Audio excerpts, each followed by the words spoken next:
Hello बच्चों, let's read the given question. The question says a 10 kg crate slides along a horizontal frictionless surface at a constant speed of 4 meter per second. The crate then slides down a frictionless incline and across a second horizontal surface as shown in the figure. While the crate slides along the upper surface, how much gravitational potential energy does it have compared to what it would have on the lower surface? Option A given a 140 joule, option B given a 490 joule, option C is 80 joule, option D is for 290 joules. So in this question we can say about the gravitational potential energy के बारे में अगर हम बात करें, so we can write it is a potential energy stored due to the height. Alright, potential energy basically कब define करते हैं हम, या तो according to the position of the object, right? अगर कोई body object height पे रखा हुआ है, so potential energy is defined as mgh, right? So from this we can say gravitational potential energy की जब हम बात करते हैं, gravitational potential energy, so it is defined with respect to some height.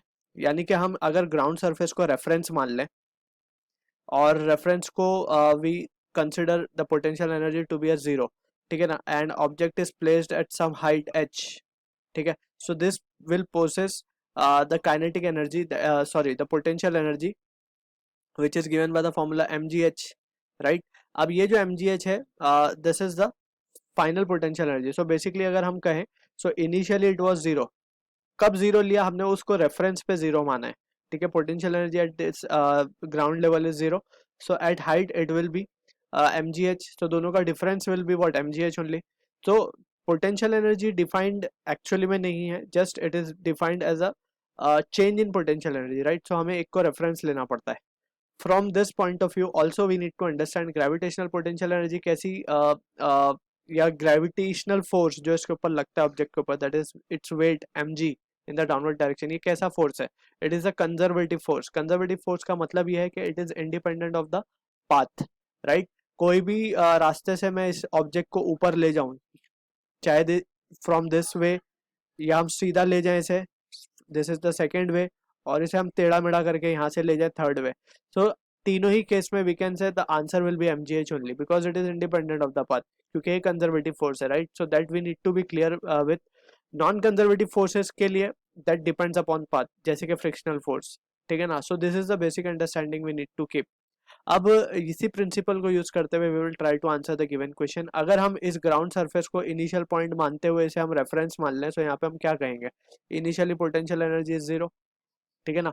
अब फाइनल की अगर हम बात करें, सो फाइनल कहाँ पे, final point is this is our final point.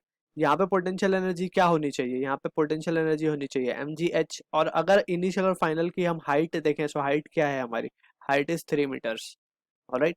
सो हम क्या लिख देंगे, how much gravitational potential energy does it have compare to what it would have on the lower surface. So lower surface पे तो zero है, upper surface पे it would be mgh. और अगर हम इसे सॉल्व कर लें, so we will have 10 into 9.8 into h हमारे पास है 3.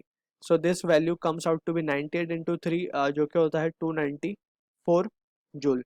So this is what the final potential energy we will be having on the top compared to the lower surface. So अगर options को देखें, so the closest possible option is option D. So I hope you understood the solution. All the best.